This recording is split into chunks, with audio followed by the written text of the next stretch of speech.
All right. Welcome all, my friends and esteemed colleague viewers, not students, but my fellow magical practitioners. Thank you for tuning in again. I really appreciate it. 71 or 72 now subscribers. I'm loving it. Loving it. Grateful for every last one of you. Fuck, I thought that was like a patch of white hair, but it's just no skin. I mean, no hair. Anyways, what's going on? A few things I want to talk about. First, it's comment time. Let's go over to comments I received. I don't know the order,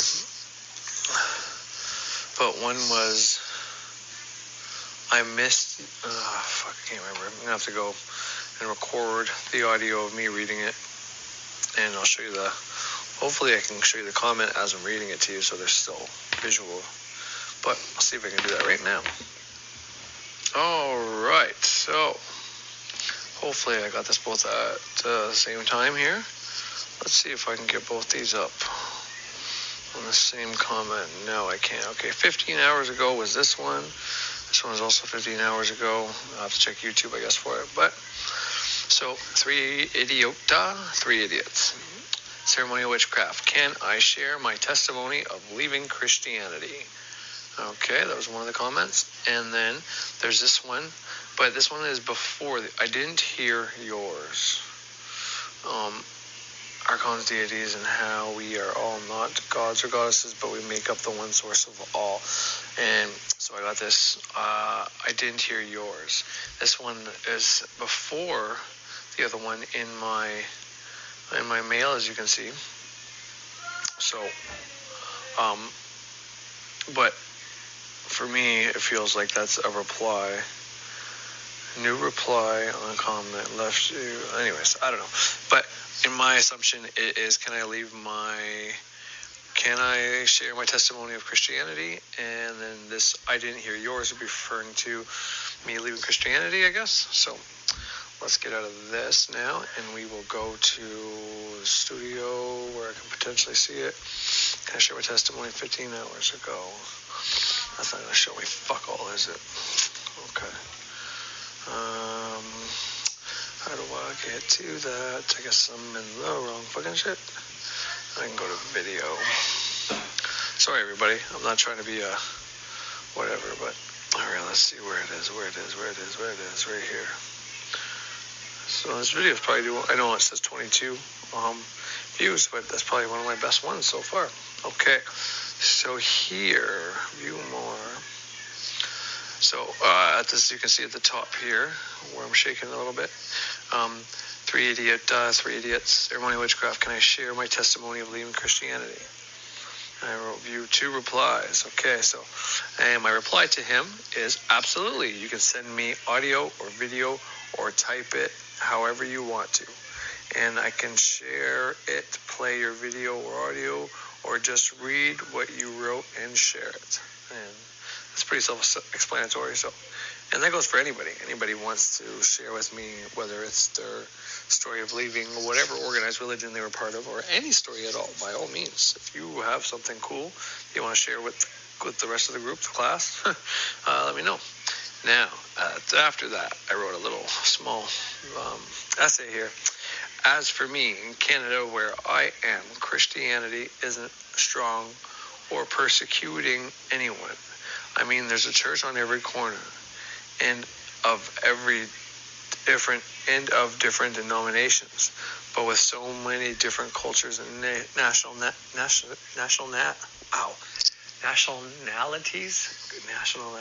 I can't even say that word. That's fucked up. Coming and living every different nationality. Coming and living in Canada, how could they persecute witchcraft and ceremonial magic? And I'm not going to be naive about it. I know there is persecution of the art, the crafts, witchcraft, and both any other kind of magic.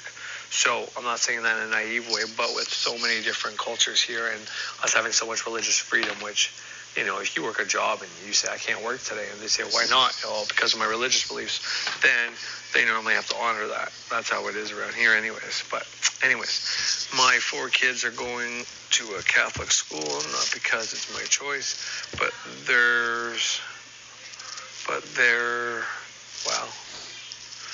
it's not my choice, but theirs, meaning their choice. Wow, that was fucked up. I can't even read my own shit. Okay, so my 4 kids are all going to a Catholic school, not because it's my choice, but it's their choice. Their friends from around our house go to those schools, and I allow them to choose their own beliefs, and simply just let me know what they do believe in and see if I can help them. But I want to support their development and their whatever they believe in. So to be honest, I didn't have a huge falling out of a church as I stopped believing in what is taught in church on Sunday.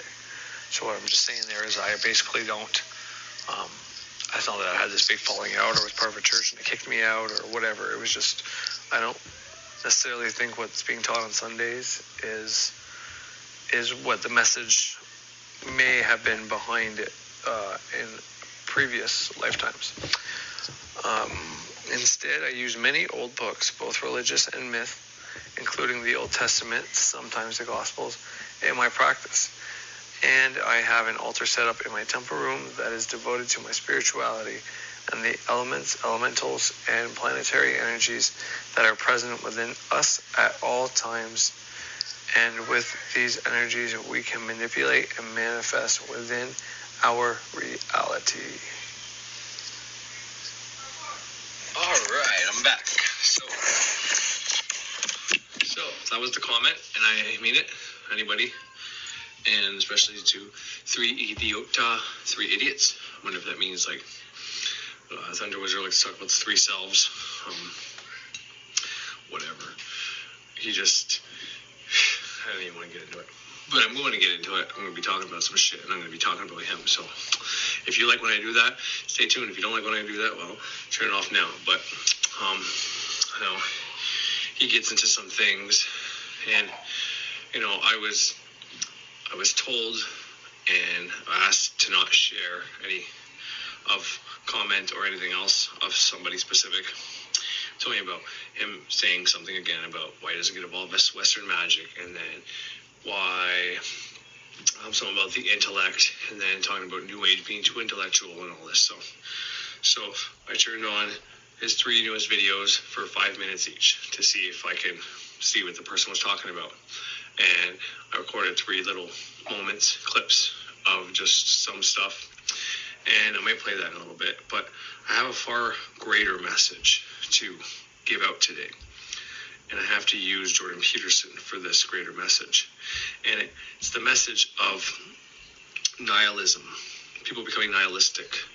What happens whenever your culture is no longer grounded in something, okay? So we can debate if organized religion, Christianity, Judaism, Islam, or any other far-reaching religion that is anchored in our minds, in our ancestors, or in our cultures, okay? Which, by the way, if you are practicing a old pagan, spiritual whatever, as long as you believe in what you're doing, then you'll be all right.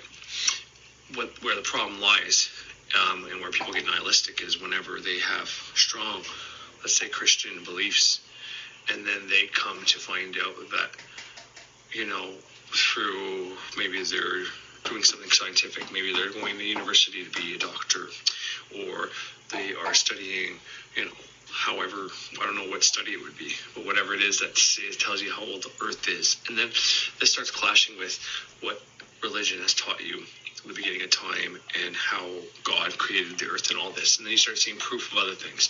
And maybe you're a historian and you start seeing the fact that there hasn't actually been an historical Jesus Christ figure. But we do have Julius Caesar and some of the old,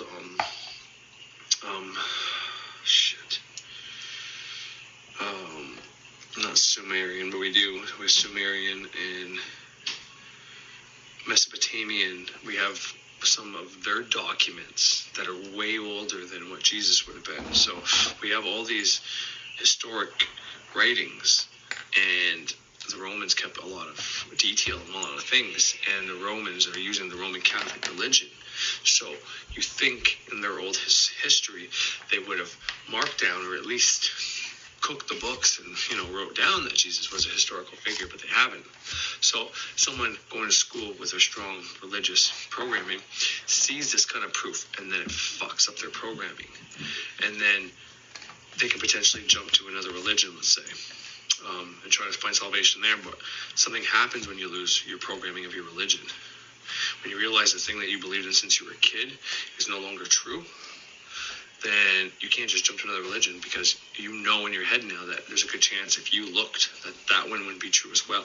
It's kind of like as a child when they stop believing in you know who.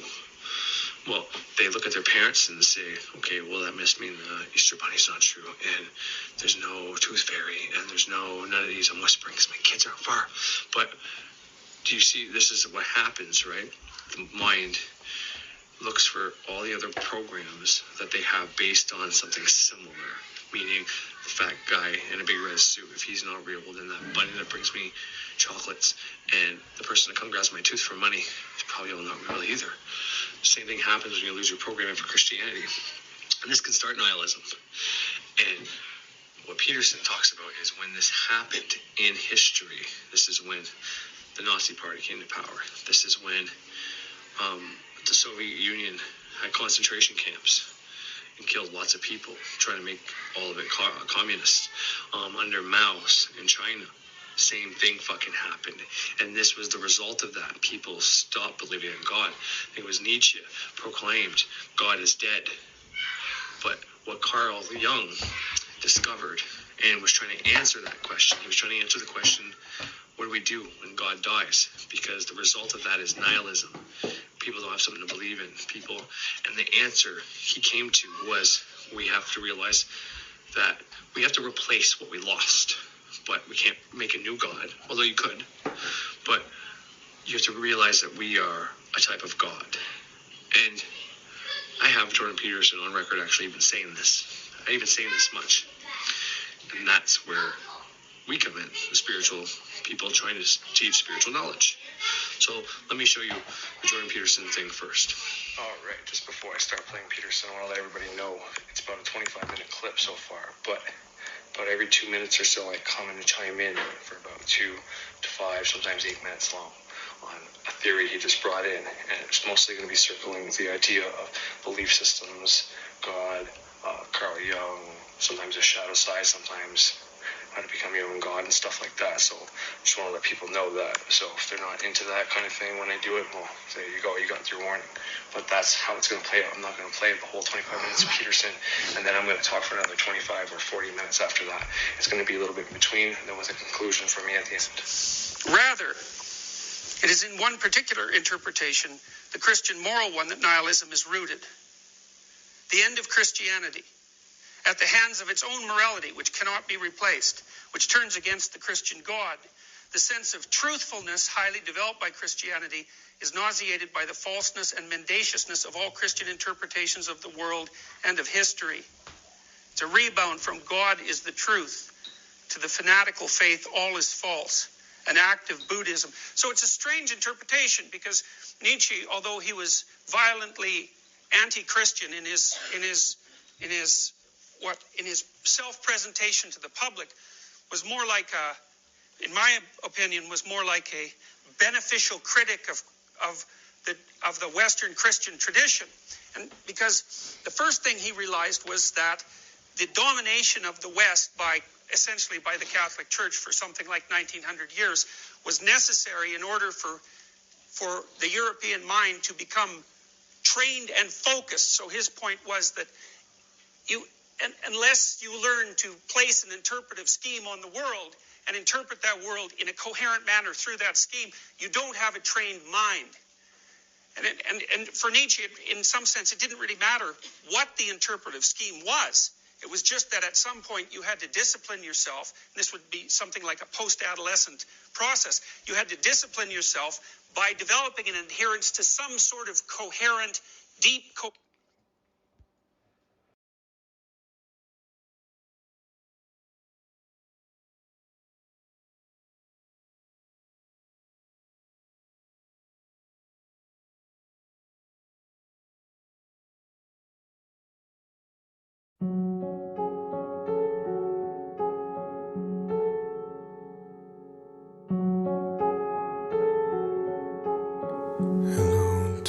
Yes, my old friend, I've come to talk with you again, because a vision softly creeping left its seeds while I was sleeping, and the vision that was planted in my brain still remains within the sound of silence. In restless dreams I walked alone, narrow streets of cobblestone, neath the halo of a street lamp. I turned my collar to the cold and damp, when my eyes were stabbed by the flash of a neon light that split the night and touched the sound of silence. And in the naked light I saw 10,000 people, maybe more, people talking without speaking, people hearing without listening, people writing songs that voices never share, and no one dared disturb the sound of silence. Fool, said I, you do not know. Silence like a cancer grows. Hear my words that I might teach you. Take my arms that I might reach you. But my words, like silent raindrops, fell and echoed in the wells of silence, and the people bowed and prayed to the neon god they made, and the sign flashed out its warning, and the words that it was forming,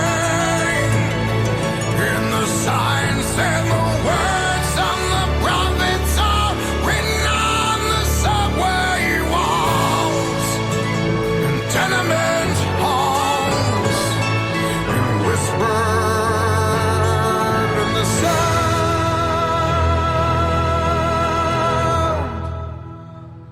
of silence.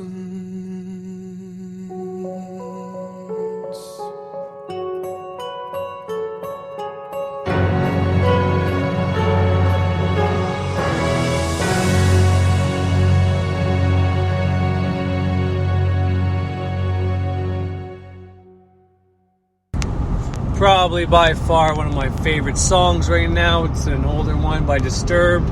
It's a remake. Most people know it from Trolls if they have kids. Queen Poppy sings it when she first goes on her little mission with Branch.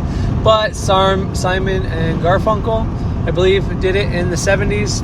And Disturbed remade it. And the dark fucking tone, oh man, to the neon god they made. Like, man. Say thought forms, or maybe it's like New York Times and the signs. I don't know. So those are the visualizers that come in my head. Anyways, I play it even though my fucking videos get blocked in like Cuba, Iran, all these different countries when I play that song. But man, just love that song so fucking much. I can't help it. Anyways, back to the show, shall we?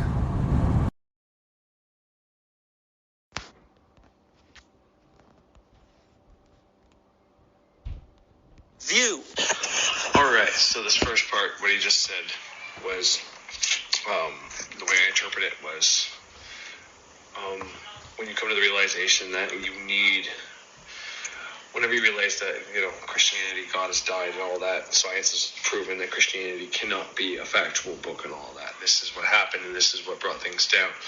I forget if you think he's still talking about Nietzsche, but you have to be able to either take that book or any other spiritual religion and realize that there still is something to this realm that can't be proven by science, that is there, that is beyond us, whatever the case is. For my example, it's going back into my grandmother's lineage and finding out what her ancient witchcraft tradition and where her family came from, and what they may have done and all that. Not only that, but realizing the planetary powers, planetary energies, finding out the days of the week are named after the planets, because these powers are within us, within everything. They're instantiated in our culture. These 7 deities are in every culture, just with different names for a reason. So these things are powerful. These things are real, okay? This is a belief I have, and I'm able to anchor myself into this reality with that, to not be nihilistic, to not be like, okay, well, there's no God, there's no Jesus. Yeah, okay, I am a God, but what the fuck does that mean? That means I'm all alone, and when I die, I just what, But I was able to find my spirituality throughout this. But you can do that within Christianity. This is one of these reasons why I say you can use the Bible to your benefit. You can take those stories and find truth and meaning and whatever, because it says right in the Bible that it's parables and metaphors meant to teach a lesson. So for everybody out there saying, you can't take the Bible like that, either you believe in it, you don't, it's like, go fuck yourself, okay? That's nihilism. Well, if you believe in it, it's not nihilistic. If you stop believing it and you have nothing else to believe in, then you can become nihilistic. But this is the point I'm going to...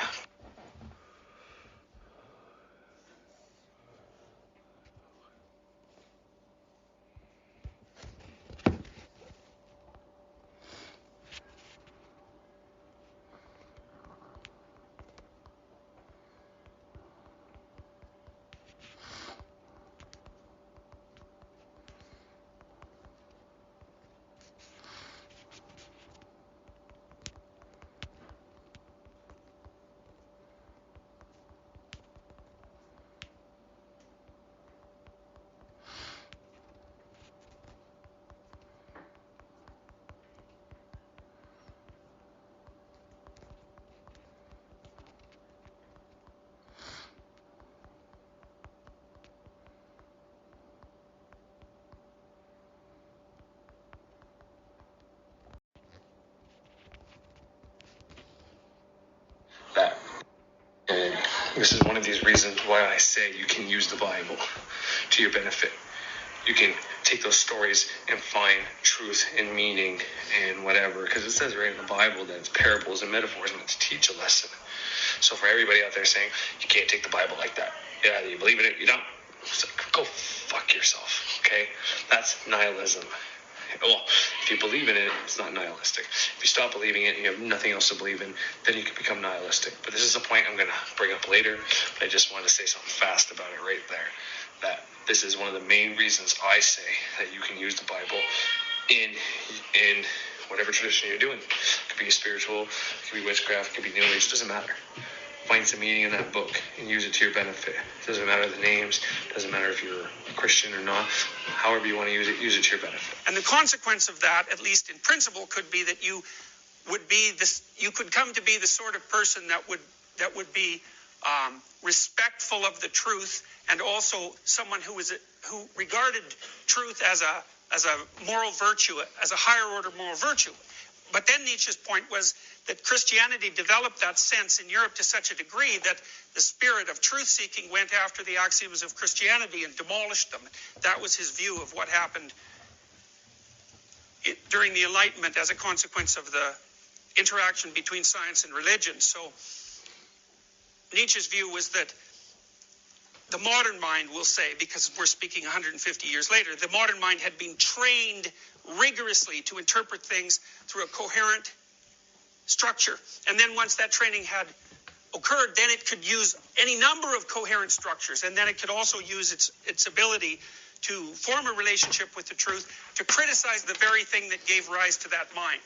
And that's Nietzsche's diagnosis of the 20th century individual. The pursuit of truth itself had undermined the structure that gave birth to the pursuit of truth. And that left people wide open. It left them wide open, on the one hand, to nihilism. And nihilism is the belief that nothing has meaning. Nothing has any final meaning. And the best way of expressing nihilism is, what the hell difference is it going to make in 1,000 years what we do today, or in 100 years for that matter? And it's a rational reduction of all of the experiences of life to rational insignificance. Nothing has any final meaning. And so the question, of course, that emerges from that is, well, why do anything? And a deeper question that emerges from that is, well, why bear suffering? But that's not the only problem from an existential point of view, because the existentialists, and Nietzsche as well, also believed that nihilism was actually unbearable. Because people suffer, they have to have a framework of meaning in which to place the suffering, because otherwise it undermines their ability. And people can't move forward in that condition. And so another one of Nietzsche's prognostications was that nihilism would produce its counterpart, which was totalitarianism, and people would leap from their immersion, say, in evolutionarily emergent systems of faith, and jump headlong into rational utopian constructions of reality, because people can't do without an interpretive framework. So it wasn't as if the consequence of moving beyond religion was going to be a step into enlightenment, which is what... All right, once again, another point I'm going to bring up later and talk about it more extensively, but just real fast right now, so I can come back and see what my points are that I need to talk about later. Shedding religious beliefs and getting away from your Christian beliefs, or whatever the case, is not going to leap you into a spiritual domain, a spiritual place, okay? And that's the danger of someone saying, get rid of the Bible, it's bad for you altogether. It's something that could hurt somebody when you get rid of those religious beliefs, those belief systems. It's a terrifying thing, and it hurts, and that's why people attack people like Thunder Wizard over and over again. You have to have something to replace it with. Now, if you're not willing to teach these people something, and I mean, you have to pay for it, but but sometimes people can't afford that. But hearing that every day will eventually program their mind that obviously Christianity isn't real. And if they don't have something else to fall on, it could be devastating and very hard, and they can become nihilistic and then lose them altogether. And it's not a smart way to go about it. The better way to go about it is to teach, give them a better, don't shit on the Bible. Tell them there's use in the Bible, because there is. Some of those stories are very useful. Some of those stories are older stories retranslated in whoever wrote its version. But you give them the other deities, the other gods, the other meaning, what you believe in, what you think, and what you use to anchor yourself in this world. Then tell them there's certain things in the Bible that are toxic that you have to pull away from and understand intellectually, consciously, figure out the meaning of it and where the translations went wrong and what utility is in finding out the original translation and why it was changed into why magic's of the devil, or the love of money is really root of all evil, not money, and all these things. And once you get that in their head, then they can shift their programming rather than just shed away from that whole book, and then they become nihilistic and they don't have the money to pay for a program to learn their spirituality, and then they just go kill themselves because there's no reason to live. You know what I mean? That's how it feels. It may not be that extreme, but that's how it feels to someone who loses those beliefs. Kind of like the kid just finds out about Christmas time. They're pretty sad about that shit. Materialist rationalists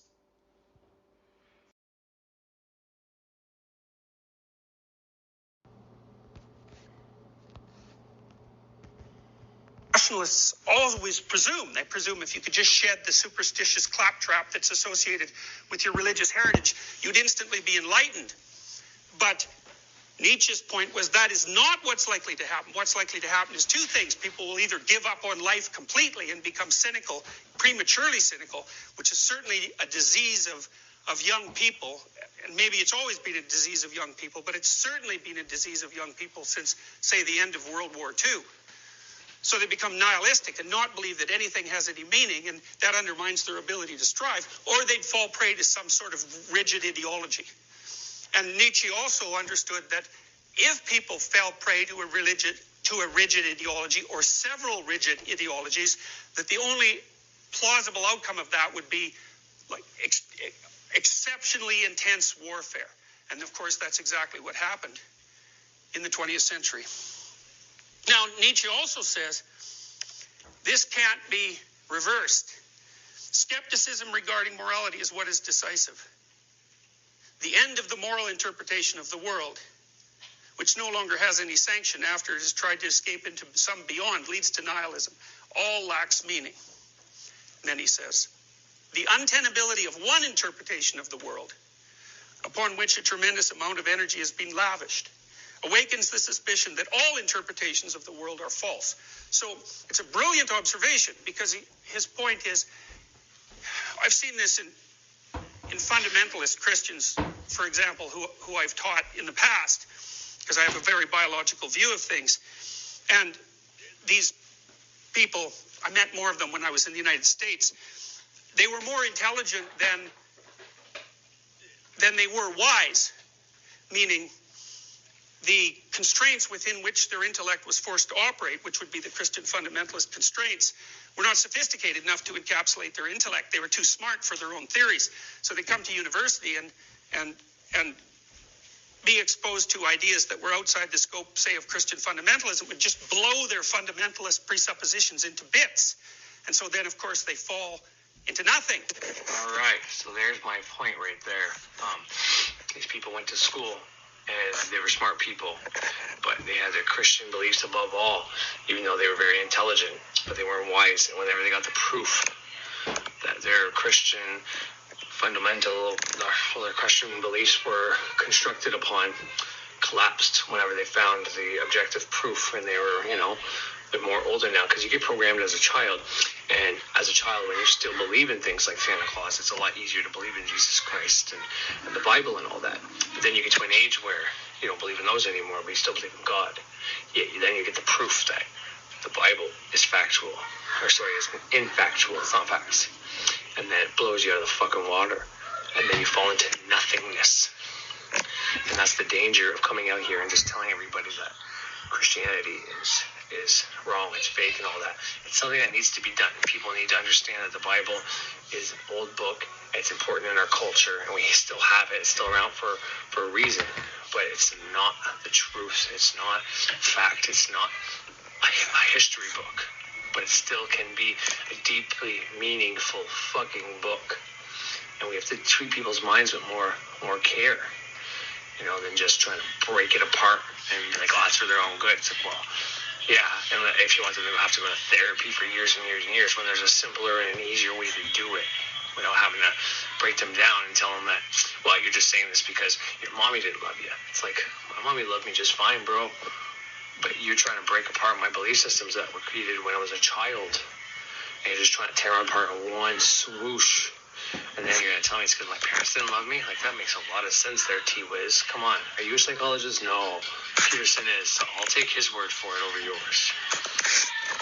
But Nietzsche says it's even worse than that. It's not only that you fall into nothing. It's that once one of your systems of belief has been destroyed, you also learn that systems of beliefs themselves are unreliable. And so you can't just move easily from one to another, because it's like, well, you're in a boat and it's sunk, and now you know that if you jump to the next boat, that boat could also sink. So it's not only that your boat has sunk, it's now you know that all boats can sink. And so that's part of the position of the modern person, as far as Nietzsche was concerned, is that every one of us knows, at least in principle, that all the boats that we want to jump into could potentially sink. All right.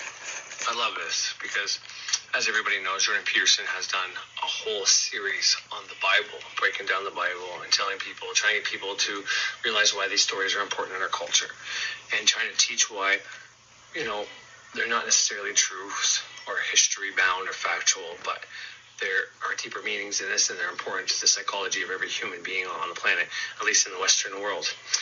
But This is one of his earlier teachings. If you hit his oldest videos under his video playlist, this will be probably somewhere around 15 or 20 video. This is when he was teaching class at the University of Toronto. He's literally teaching a class right now. This is what he's teaching his students, which is amazing. But like he just said with the lifeboat metaphor, which is perfect. Whenever you break down this belief system, you think it's hard for you to pick up any other belief system. So trying to teach somebody your system after you just broke down the system that they were taught by organized religion that's been around for 1900 years, and you're trying to teach them a new spiritual system that they don't hear of, can you understand why that might be hard for them to want to just jump in and pay for a program from you when you're breaking down the programming that's been in their mind for that long? Do you see the problem there? There's a problem there. It makes it very hard. This is why it's easier to get them on board with beliefs that are similar to the beliefs they used to have in their head, or they still have in their head. You find the links and the comparisons, and you get them on board with that, and then you slowly tell them that, well, these stories and stories I'm teaching you, and the ones from the Bible and the ones I'm teaching you now, are not much different. In fact, they have the same purpose. It's to teach us how to operate in the world. They're all archetypal, all part of our minds, because there's forces here that control us and rule us.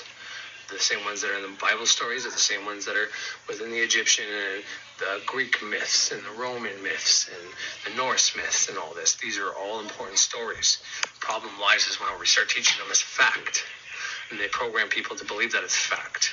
But this is why this is so important, because it's a good answer to why we have to become spiritual, why we have to know that we are creators, that we are part of the God, and we have inherent gifts as quote-unquote a God ourselves, even though we're not the same as the God that people think. Whenever you say I'm a God, people think of a whole different thing.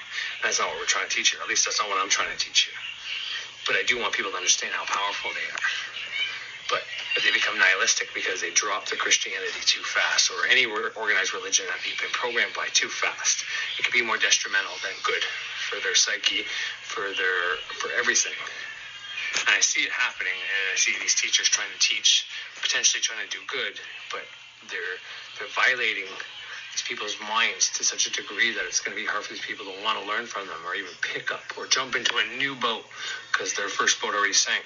So anyways, I'm going to be adding on to this idea as well later on. Just wanted to add. So Nietzsche saw nihilism as the inevitable consequence, the inevitable rational consequence of that realization. Now, I told you guys before, Nietzsche was a very, very influential person. He influenced Heidegger, and Heidegger influenced Binswanger and Boss. But Nietzsche also influenced Jung as much as Freud did. And Jung spent his whole career trying to solve the question that Nietzsche posed. One of the questions was,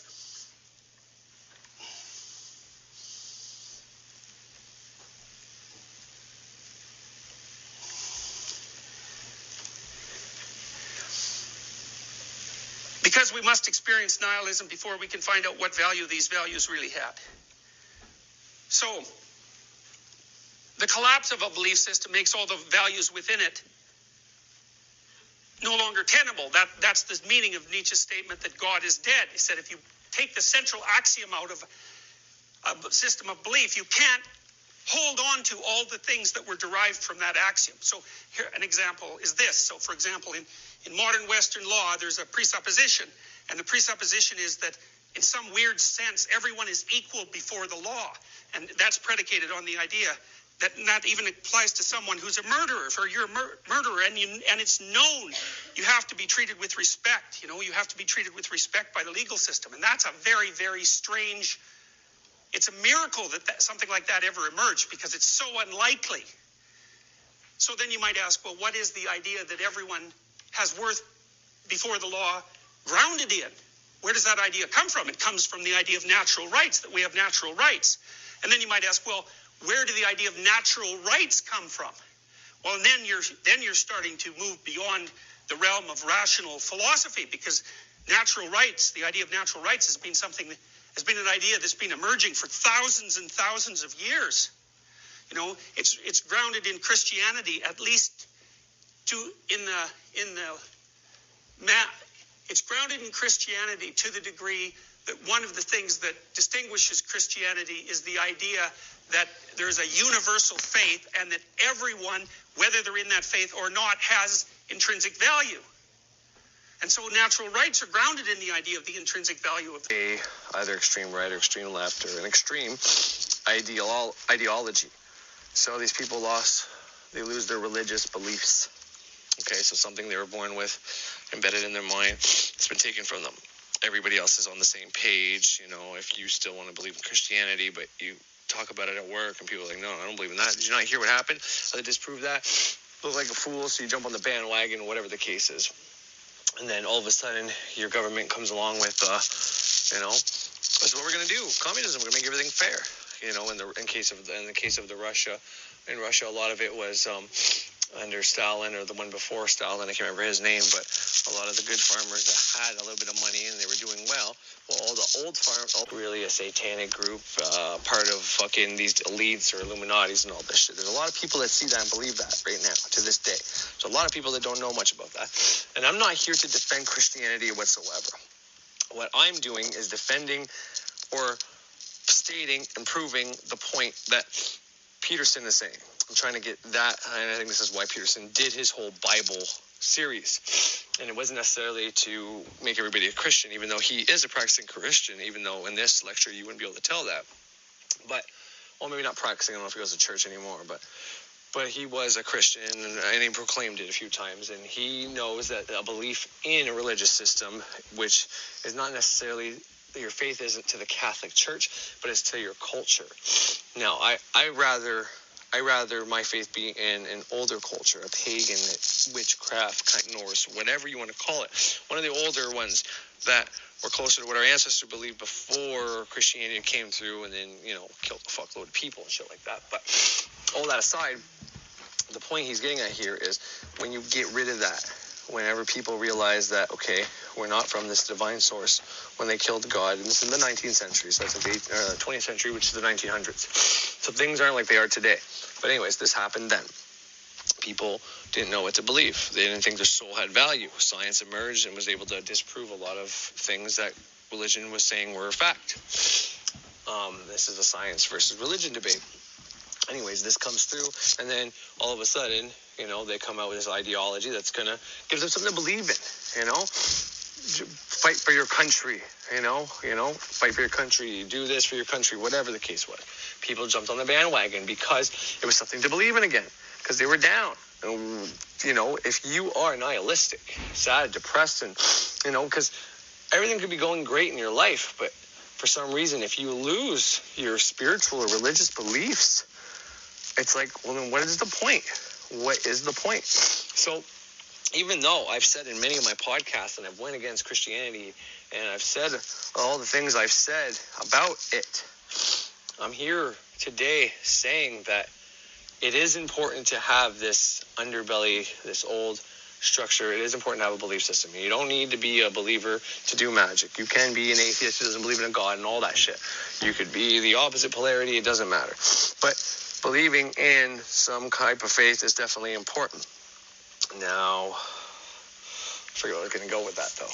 But anyways, the way he speaks about it here was the words he used were so important that whenever you get rid of the religious underpinning, the structure, then people don't believe their soul is holy anymore. We don't think we're worth anything.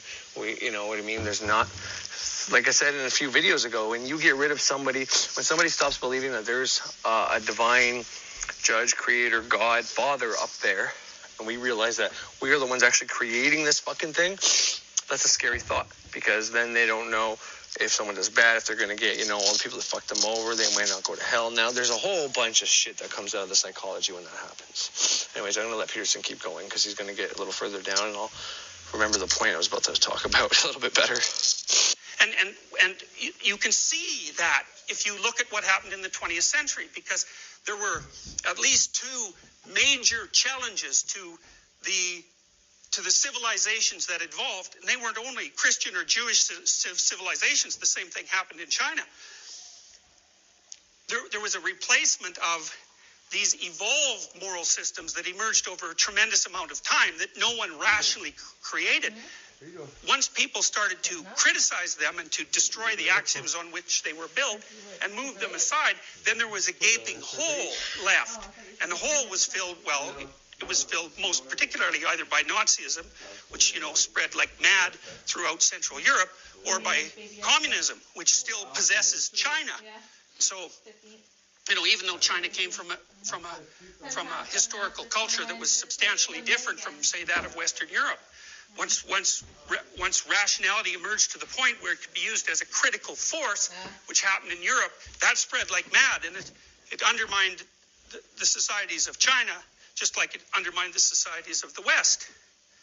I mean, Russia, you can read this if you read Tolstoy, for example. In Tolstoy's Confessions, Russia was really the last country that underwent the transformations that were associated with the Enlightenment.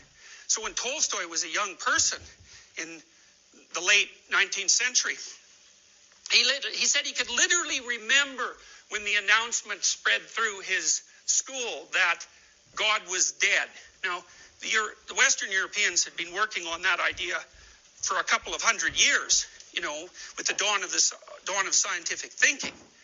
But the Russians were very backwards in some sense, and they were never affected by the conflict between rationality and religion until it happened all at once. And it happened all at once at the end of the 19th century. And the consequence of that, it's complicated, but the consequence of that was that the monarchy exploded. And then the consequence of that was that the Russians were left with nothing. And the consequence of that was the Bolshevik Revolution. And then that was what started the entire Soviet nightmare. You see very frequently that when a society loses its grounding, say in its historical truths, that it turns to something as an alternative. You see the same thing happened in Quebec, because Quebec didn't undergo the modern transformation until the late 1950s. It was probably the last European society to go through the Enlightenment Revolution, because the Catholic Church was an incredibly dominant force in Catholic Quebec until the late 1950s. And the average family size during that time must have been in the neighborhood of 10 children. And then all of a sudden, in the late 1950s, the Quebecers just lost their Catholicism. It was just gone. And now, for example, the Quebecois have the lowest marriage rate in the Western world, and one of the lowest reproduction rates as well. And there was a Gallup poll that was conducted. I heard about this must be 10 years ago now. I don't know if this information has ever been made public, but there was a Gallup poll that indicated that if you were a Catholic who had lost your faith, so you left the church, you were 10 times more likely to be a separatist. So you can see the consequence of it is that if one belief system disappears, well, nihilism is one possibility. But another possibility is that you just adopt the next thing that's close that gives you structure. And nationalism, of course, is one of those things. So Nietzsche diagnosed the disease fundamentally. And then the psychoanalysts, like Jung in particular, they were trying to see, Nietzsche believed that if God died, because God died, people were going to have to take on the responsibility that was once God's, so to speak, as a personal problem. So, in Thus Spake Zarathustra, Nietzsche said, God is dead and we have killed him, and we'll never find enough water to wash away the blood. But he also said, in order for people to withstand that catastrophe, they would have to become gods themselves. Oh shit, you just heard it. Let me play it one more time. Nietzsche said, God is dead and we have killed him, and we'll never find enough water to wash away the blood. But he also said, in order for people to withstand that catastrophe, they would have to become gods themselves. All right, so there it is. What the part I wanted to play, I think I have a little more recorded after that, but I'm going to play it just to see. I'll play it now and see if it's worth it. And if I don't have more Peterson coming back on, well, then that'll be it. And then I'll move on to other things. But so God is dead, and now we have to become gods ourselves, meaning inherently, meaning understanding the inherent ability within us.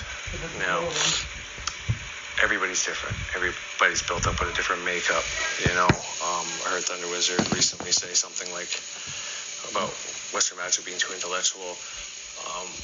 But and talking about his spirituality, what if you could do a bunch of physical movements to unleash this power within us, which is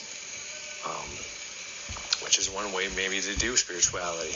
In my practice, we do some physical movements in front of our altar to do certain things, to bind, banish, and to use our power and unlock it and whatever. That's what all the lesser vanishings of the pentagram are.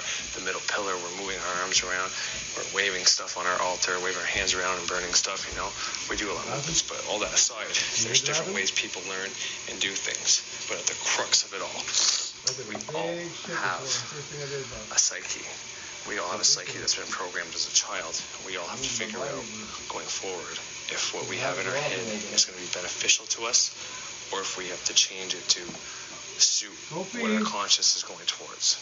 So I like using him as an example, just because it's kind of like the opposite of what I teach, I guess. And I'm not saying his ways wrong. His ways probably for a specific type of person. This is why I try to say that why can't we both teach something that's different, that works for different types of people, right? I appeal to the people that are more in their head. He appeals to the more people that are more like him. So agree to disagree. You teach your way, I teach my way, but let's not bash each other like we're opponents. That's my point. But anyways, point is, we all have a psyche. We all been programmed. And if you have Christian programming and you're watching somebody who's telling you the Christian programming, you got to leave, you got to get rid of, well, you're going to have this internal conflict until you decide what you want to do with that.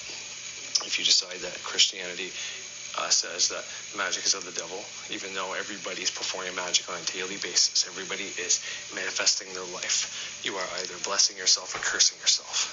That's the simplest way to put it. It's not even my way, it's Frederick Xavier's way. That's what he says.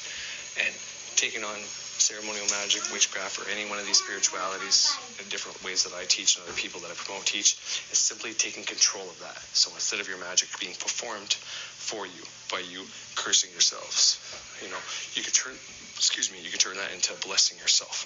You can train your mind to think about the things that you want to happen, accept those thoughts, take the actions, do the rituals, and then things will manifest in your life. That's what I teach here. And it just so happens that I'm rewatching Jordan Peterson once again, going through, whatever. Anyways, watching him again, and I come across this, and I've already watched this video, but I heard it, and it's like, this is profound, and I need to put this, and I need to talk about this. And then I had that comment that was not to be shared, not the one I shared, but another one, telling me about him bagging on magic again, Western magic, and saying about the intellect and blah blah blah blah blah. So I'm like, okay, I'm gonna put these together, and I'm gonna make a video. I'm gonna prove a point, but instead of trying to just bag on him and prove him wrong again, which I have both Birch and Frederick Xavier explaining how Western magic and or witchcraft works, how magic works, and the things he said in the one video just didn't really make sense. He's saying how the emotions are the magic, it has nothing to do with the thoughts, and your intention, your intent is not your intellect, and it's your will, your intention, intending your will is your emotions. It's like, I can prove that wrong in seconds, but anyways, I'm not even gonna, we'll see, I still may do it, but at this moment I'm not doing that, because the point I want to put out here right now is for anybody out there who's having a hard time, or who's not positive if they have to get rid of their programming or whatever the case is. I'm here to tell you that, well, you still have to figure that out, but you don't have to get rid of your Christian programming. You just have to find out. You have to realize what's going on. If your Christian programming is stopping you from manifesting, well then, there's things you're going to need to do. But the only way you're going to find that out is if you do something. So you need to try one of the many ways to manifest, whether it's just simply writing a statement down, putting it in your pocket, reading it twice a day, in the morning and at night before you go to bed, whether it's making a sigil, whether it's getting candles for at least 21 days worth and writing something on that candle every day that you want to manifest. And then if you're able to manifest, well then you know your Christian programming isn't in the way. Therefore, you can start manifesting what the fuck you want. I'm here to tell you that anybody telling you that if you got rid of Christian programming or all this shit before you can start manifesting, I was under that assumption too. I have videos stating that as well, that there's Christian programming that can stop you. So if you come from a straight up hardcore devout Catholic family, then yeah, you might have problems, but I wasn't super hardcore, right? Christian, I got the sacraments, all that. Still technically, I guess on paper, I'm a Roman Catholic, but it's not hurting me. It's not stopping me from manifesting what I want. And I'm telling you right now, I have performed many magics where I don't have to put even my emotion into it. If you think about sigil magic is using a sigil, and if you use the traditional way of the, at orgasm, you look at the sigil, you're putting emotion into it, but it's not the same way as we do in magic. So in magic, if you're doing a ritual for money and you want to conjure up loving feelings, you visualize yourself getting that money, and then you have to have a loving, intense emotion of love. The closer you get to the actual feeling you'll have when you get that money, then the better the magic will work. But for me, what I do is I just think of something that's happened in the past where it was a similar circumstance where I had those emotions, and I conjure up that feeling again. Or anyone that's similar to that, or have songs or music that put me in that loving, emotional, happy, teary-eyed state. And this way I have these emotions on command to add to my thought and my will. And then boom. But when you're using the sigil method, you have the most powerful energy, which is the sexual energy, and your emotion is one of lust, of passion, I guess, to say, if that's an emotion. But it's not like you're directing that to that, you know what I mean? You're not doing it in the same ways where you feel it in the moment. So there's magics you can do that you don't even necessarily need to put the emotion into it, to be completely honest. And doing reject, banish, deny for your thoughts throughout the day is another way. I mean, it's better if you can put emotion to it. Say, no, I reject the thought that I'm never going to lose weight, and I'm so happy. And you conjure up a tear because you see yourself being as skinny as you want, or as built as you want, or whatever the case was. You do that, it's going to happen faster. I accept that I'm 150 pounds, and I'm cut and ripped, and I am so sexually magnetic right now. Will it harm for some more to be here to put emotion to that at work? But you can just simply, every time you have a negative thought, or a positive thought, I reject that thought to the negative one. I accept that one to the positive thought. And it will train your mind to stop having those thoughts, which stops things manifesting in your reality. But back to this, okay? This is what I just had to stop it here, because this is like the main thing I wanted to show, that he literally says from these old, some are philosophers, but most of them are psychologists, psychiatrists, like Jung, and Freud, you know what I mean? They're psychiatrists, psychologists, just like him. But these guys say the same thing. They work with human minds all the time. The human mind is where most of the magic comes from. I mean, the electricity and the emotions come from the heart, that's for sure. But everything starts in the mind. So anyways, I'm going to play the rest of this, see if there's anything useful, and then I'm going to come on and do my thing. And if I have time, I'll prove which is wrong again, but there's really no point at this point. He's never going to get it. He's never tried it, so he's never going to know. He's just going to keep bagging on something he's never fucking tried. It's like talking to, once again, throwing pearls at swine. And it's probably best that he never does get it, because he's probably the type of guy that would abuse it if he did ever get that power. Clearly, he doesn't have as much power as he thinks he's had. His life would be completely different. But anyways, get back to Peterson. Nietzsche said, God is dead and we have killed him, and we'll never find enough water to wash away the blood. But he also said, in order for people to withstand that catastrophe, they would have to become gods themselves. And, well, you can see how that might go wrong if you think about people like Stalin and Hitler. But the psychoanalysts also, like the psychoanalysts, especially Jung, and then Heidegger for his part, took that idea seriously. And Jung said, was trying to figure out, well, if we lose our historically conditioned values, we no longer believe in them. And if nihilism is the outcome on one hand and totalitarianism is the outcome on the other hand, what's left? And the Jungian idea was, well, the revelation of the self is that the individual could, not as a rational mind, but the individual as a totality, and something that Rogers also believed, the individual as a totality would be capable of bringing forth genuine values as a consequence of self-exploration and honesty, something like that. And that's associated with the existential idea of individual responsibility. So one of the upshots of the Jungian theory is that to the degree you don't bear the responsibility for your own actions, to the degree that you avoid responsibility or shunt them off onto, say, totalitarian or ideological systems, so when you avoid responsibility for your own thought, because if you're the follower of an ideological system, you have avoided the responsibility of thinking for yourself. And the consequence of that was continual catastrophe, as those pathological rational systems unfolded themselves. All right, that's another uber important point. You should study Jung. You should definitely study Jung if you have the time. If you just started using the book of All the Great Work of Self-Transformation or any other practice, I get it if you don't have the time, but studying Jung would definitely be beneficial. He gets into a lot of good things.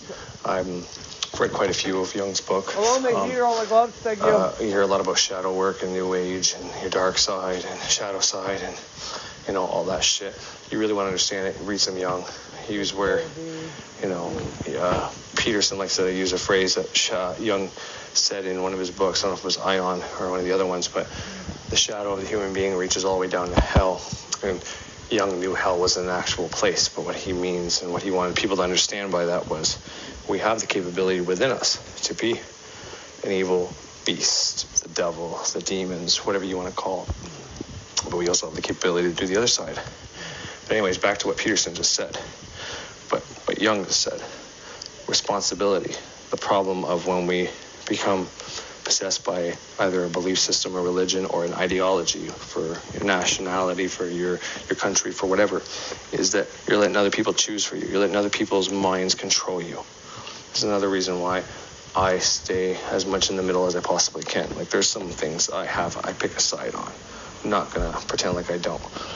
But there's people that like to say stuff like anybody who doesn't pick a side just because they're a pussy too scared to pick a side. It's like, that's not it.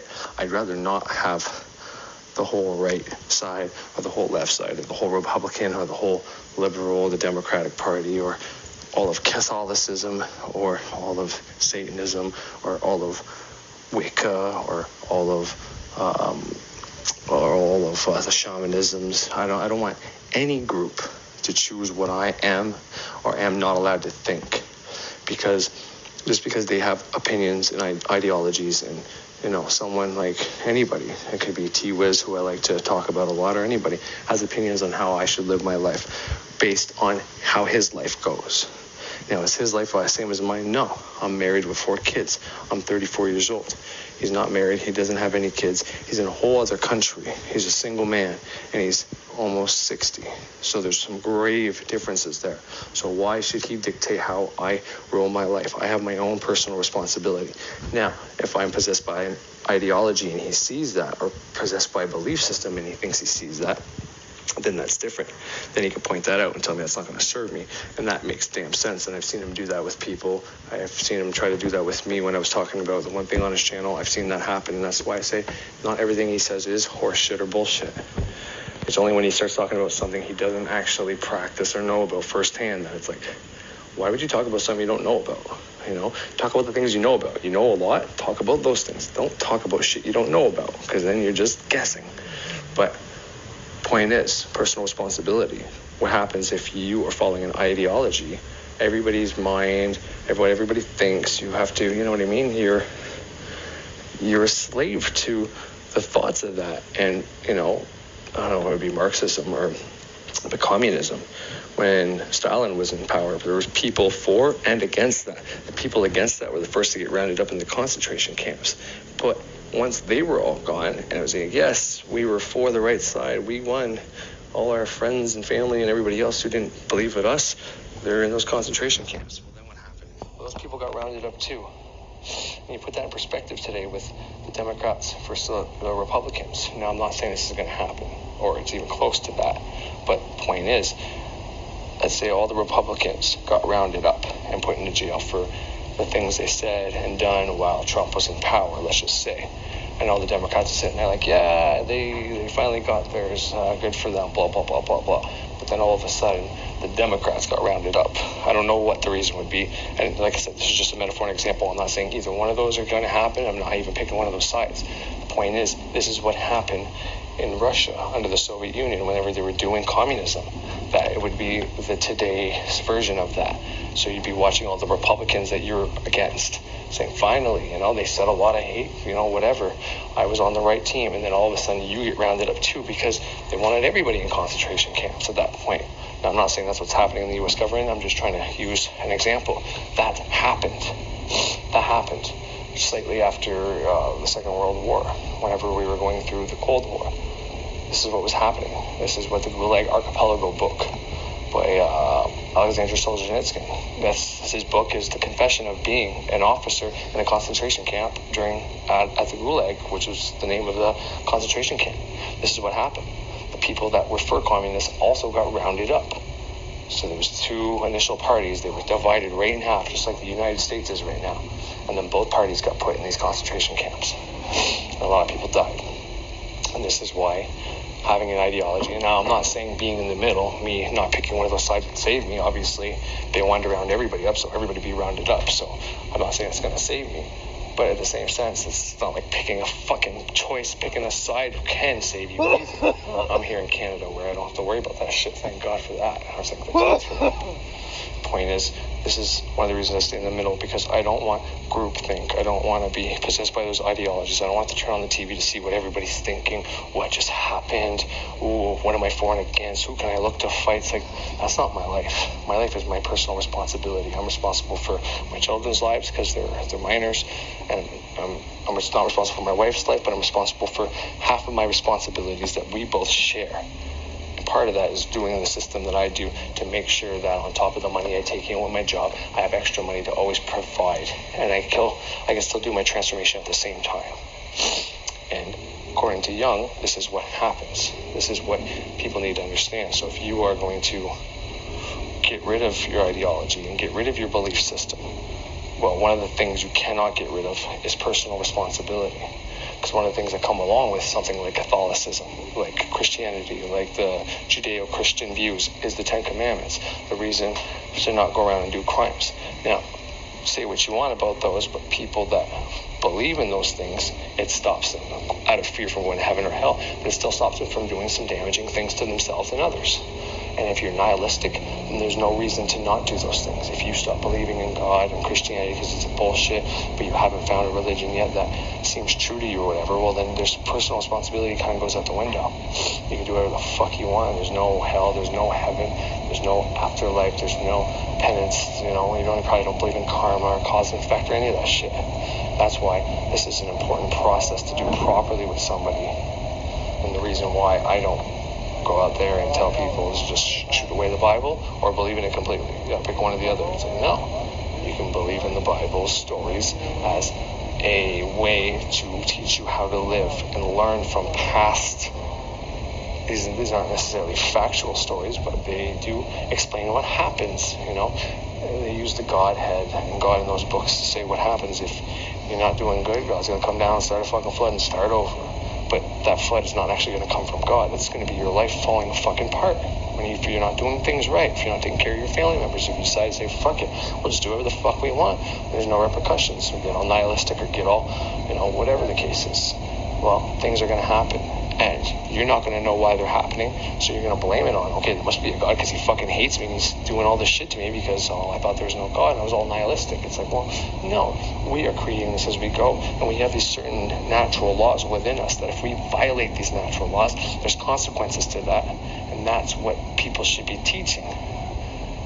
But anyways, let's keep going and see what else he has to say. Alright, sorry, just a fast correction. The Gulag Archipelago didn't happen, and during the Cold War, I was way off. It's the 1930s. He talks about Stalin there, probably in a little bit or towards the end, but it was more like the 1930s, so it was actually before the World War happened. But anyways, so if you want to know more, read the book. I read the book, but I'm getting the time frames wrong, so I'm not going to quote it right now. Maybe I can look it up fast and let you know, but I just wanted to correct that. It wasn't during the space race or the Cold War.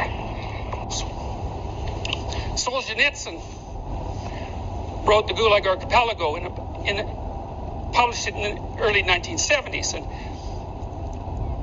there were two things that made that book very striking. One was the stories that he told were so unbelievably powerful that you couldn't read them and not believe it was true, and that was even the case if you were a devoted Marxist. And at that time, in the universities, and in many ways it hasn't changed that much, the universities in the West were dominated by Marxists.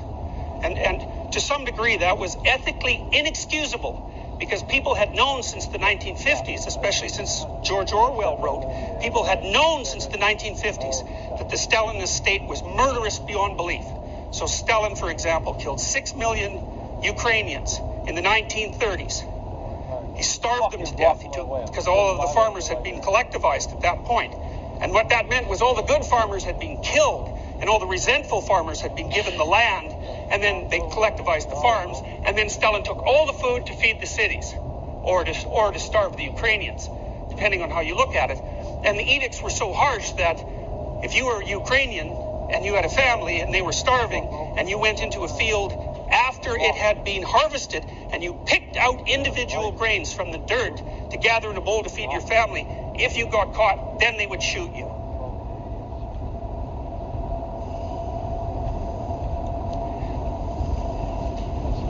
Solzhenitsyn observed this, and he was very interested in how this system developed. And his conclusion after decades of thinking was that the reason the Russian system was able to maintain itself fundamentally was because individuals were willing to give up the responsibility of their own relationship to the truth, to the state, and constantly lie to themselves about everything. And that if the individuals that composed the state had refused to accept things that they knew full well to be untrue, that the state wouldn't have been able to survive. And, you know, Solzhenitsyn's case is very strong because in some sense, he was the first person who told the truth about the Gulag Archipelago, which was this chain of prison camps that the Soviets had erected on which their economy was essentially based. He was the first person who really told the truth about that. And he hit the foundations of Marxist theory so hard that, well, partly it collapsed and partly it went underground into movements like postmodernism. So his proposition, it's a Dostoevskian proposition, actually, that one person who stopped lying could overturn a tyranny. It's a hard thing to believe, but there's been multiple examples of that sort of thing in the 20th century. It happened with Gandhi, it happened with Václav Havel in Czechoslovakia, it happened with Nelson Mandela, it happened with Solzhenitsyn. You know, so those are pretty powerful examples of the power of a single individual who refuses to accept the conventional lie. Dostoevsky was writing about the same time as Nietzsche, and Dostoevsky is a very interesting person. He was an Orthodox Christian, although he's a very intelligent man.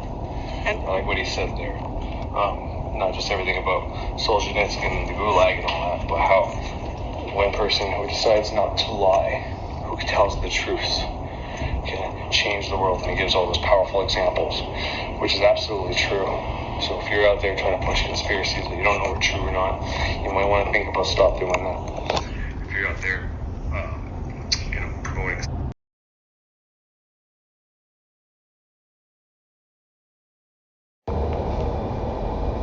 Gulag and all that, but how one person who decides not to lie, who tells the truth, can change the world, and he gives all those powerful examples, which is absolutely true. So if you're out there trying to push conspiracies that you don't know are true or not, you might want to think about stop doing that.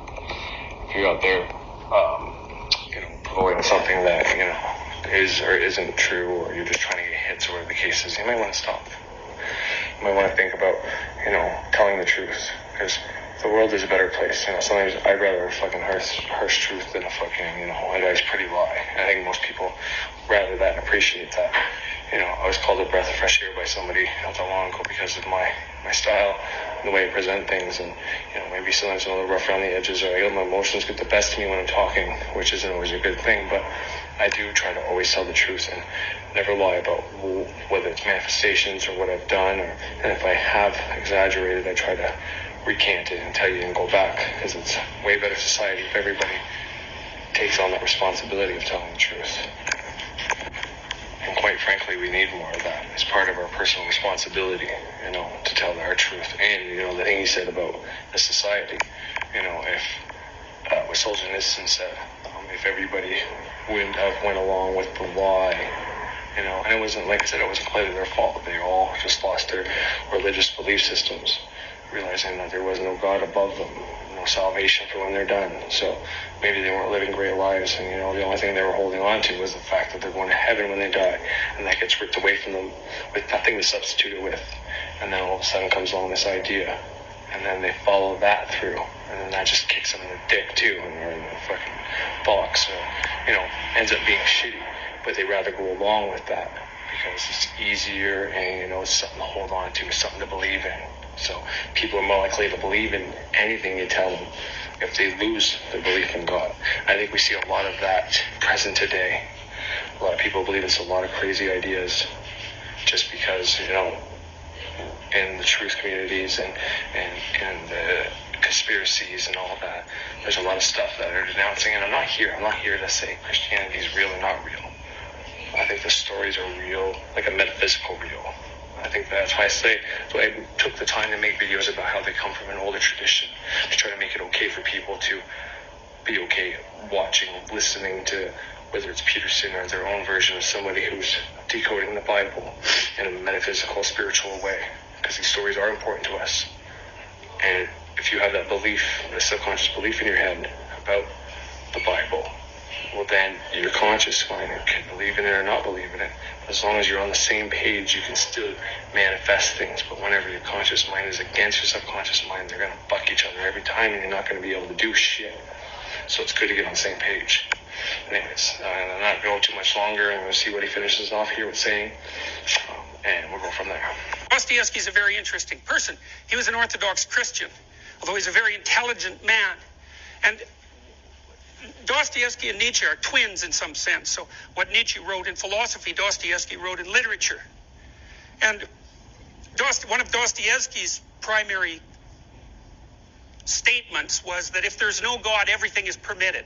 So it's a take on Nietzsche's discussion of nihilism. It's like, well, if there's no ultimate value of any sort, then why can't you do exactly what you want?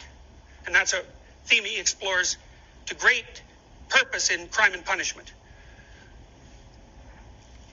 Dostoevsky's conclusion was that the reason you can't do anything you want is because you actually come equipped with an inherent set of values that are real, and that if you violate them to too great a degree, you'll destroy your own structure, as well as damaging the society that's around you. So Dostoevsky was a big believer, in some sense, like the Jungians and the Rogerians, that there are the locus of values within a human being, and that it's an actual thing. You can't disregard it without damage.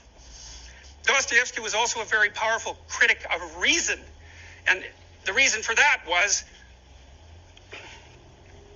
it was reason in some sense that brought down the house of cards, so to speak, that constituted classical faiths. But the consequence of that rational destruction of values was the emergence of nihilism or totalitarianism. And the consequence of those two things is either the inability to live or the emergence of the murderous state. So Dostoevsky looked at that and thought, okay, well, perhaps our belief that reason itself is the proper guide to reality is wrong. And so this is one of the things he wrote in Notes from Underground when he was exploring this idea. Notes from Underground, by the way, it's a very short book, and it's very much worth reading. It's Dostoevsky wrote 5 books that are incalculably great. And what happened to Dostoevsky, I don't remember if I told you this or not, but he was a student radical, and he was arrested by the Tsar's men because of a riot or a protest that him and his compatriots had come up with. He was sort of a bit player in it, but they put him in prison when he was a young man. And then he was in prison for quite a while, and then one day they took him out into the courtyard and they shot him at dawn,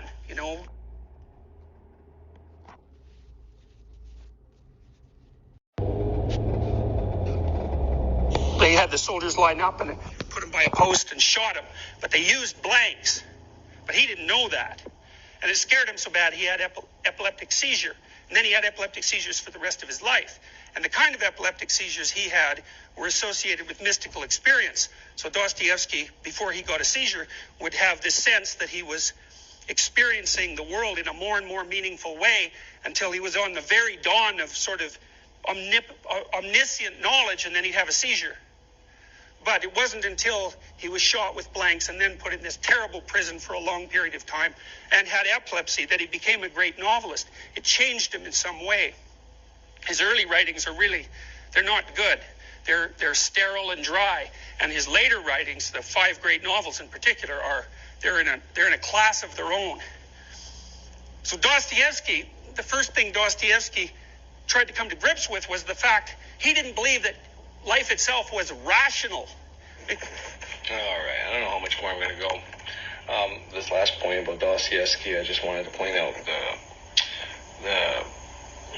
he was put in a jail and he was shot at with blanks, but he didn't know that and started getting seizures out of that. And, Thunder Wizard and many other people, even Peterson here, would talk about the shaman.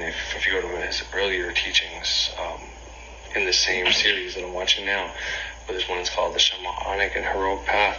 I talk about shamans of the villages and stuff like that. They normally went through a near-death experience, and then from there, whatever. So it's kind of cool that Dostoevsky, not cool that he went through that or anything like that. That's pretty horrible. But the fact that after that he got this profound knowledge through these seizures and all that before that. And I did a whole podcast, I think, on Dostoevsky and Kierkegaard before, and the part about Dostoevsky I like is probably going to be coming up, and it's probably the last thing I'll play because I'm getting off of the point of the whole God thing here, but it kind of fits into it though too.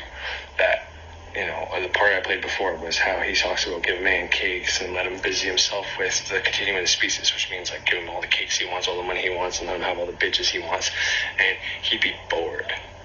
And I made the point that if you got everything you ever wanted, everything you want right now, you made a list, 10, 50, 1,000 things, you got them all, you'd be bored.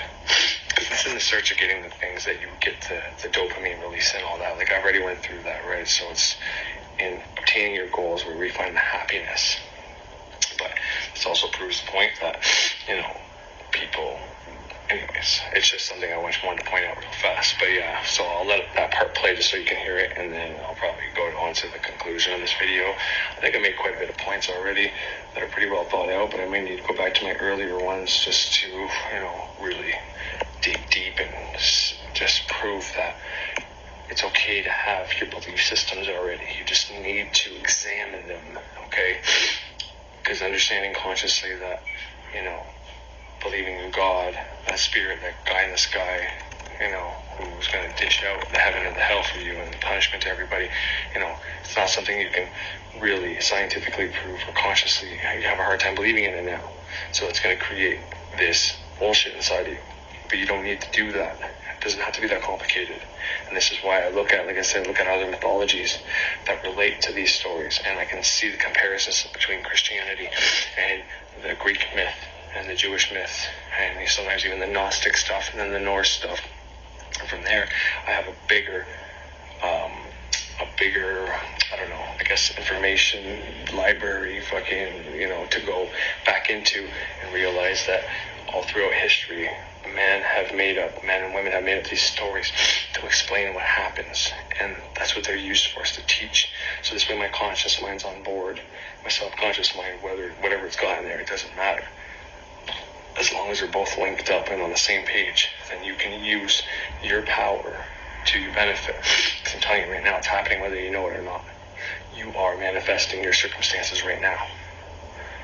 Everything that's going on in your life is happening because of the programming earlier on, the things you're saying and doing, and the thoughts that you're accepting without knowing you're accepting them, and all that, and the ones you're banishing without knowing you're banishing them. That's what's happening for you. So your best bet is to start taking control of that through the simple practices I teach on here, and point you to the people that taught me them. That's your best bet. Anyways, this might even be the conclusion. I don't know. That was pretty good. But yeah, let's finish up now. That's an enlightenment proposition, that the structure of reality is in and of itself rational, so it can be dealt with by rational means. And that's been a very powerful theory because it's enabled us to develop this scientific viewpoint and the technology that goes along with it. But rationality is not the only mode of human knowing. There's all sorts of other modes of human knowing, and many of them, those are associated with emotion and motivation. They're more biologically instantiated, say, and less computational.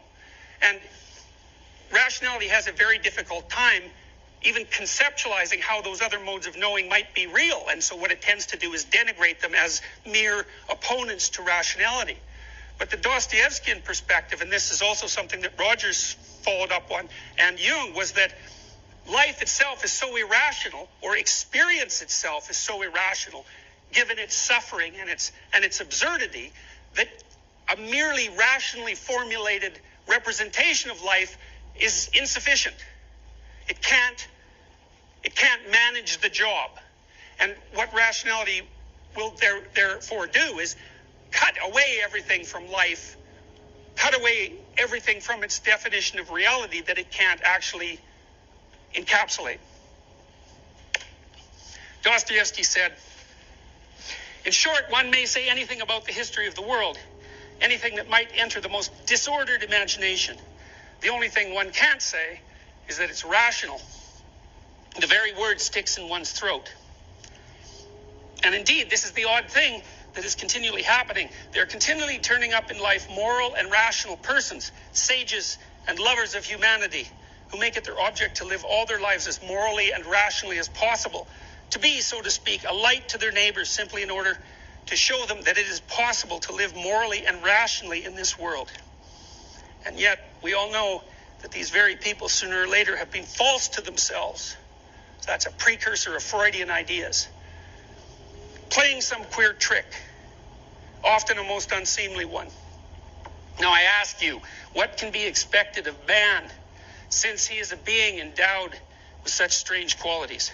Shower upon him every earthly blessing. Drown him in a sea of happiness, so that nothing but bubbles of bliss can be seen on the surface. Give him economic prosperity, so that he should have nothing else to do but sleep, eat cakes, and busy himself with the continuation of the species. And even then, out of sheer ingratitude and spite, man would play you some nasty trick. He would even risk his cakes, and would deliberately desire the most fatal rubbish, the most uneconomical absurdity, simply to introduce into all this positive good sense his fatal fantastic element. Alright, so yeah, now you just heard the whole cake thing and all that. But like I said, I already kind of spoke on that, and I made a whole episode about that, which is true, you know. And that's the thing with people, right? With COVID happening right now, everybody, you know, a little bit bored at home, a little bit on edge, nervous.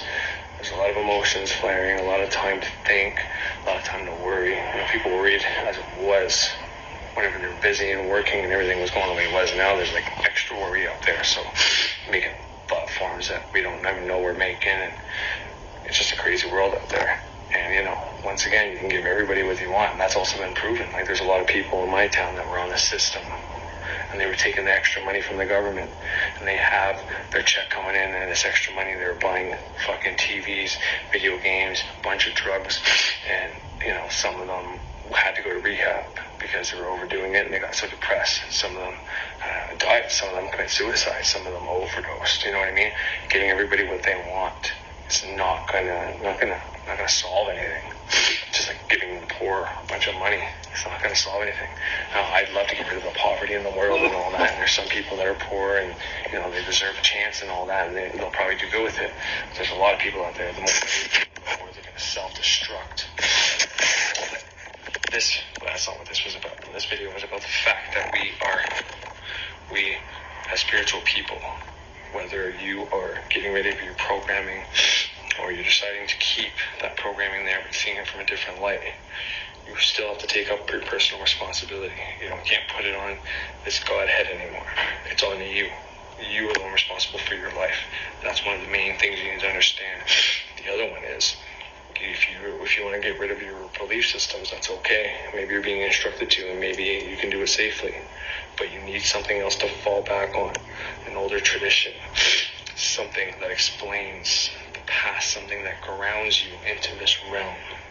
And if you want me to elaborate more on that, if I didn't get it for you in this video on exactly what I mean by that, send me a comment, send me an email, send me something, and I'll elaborate more on that. But it's already an hour and some, so I think that's enough for today. But just heed that information and let that sink in. Let me know what you think. And, as for the comment I started off with, send me your testimonial, bro. I'll send me, not your testimonial, but your story about how you left the church. And, I can spin that any way you want. And once again, this video wasn't because of that comment or anything. It was about something completely different. But leaving the church and getting ready to program are two separate things. Just because you left the church doesn't mean you're not still programmed by it. Once again, I still have religious programming in me, but I use it to my benefit. And I don't care what all the gurus say out there. I know it works because there's one guru that I trust above all else, Frederick Xavier, and he teaches how to do that as well. So, anyways, thanks for tuning in. Have yourselves a great fucking day.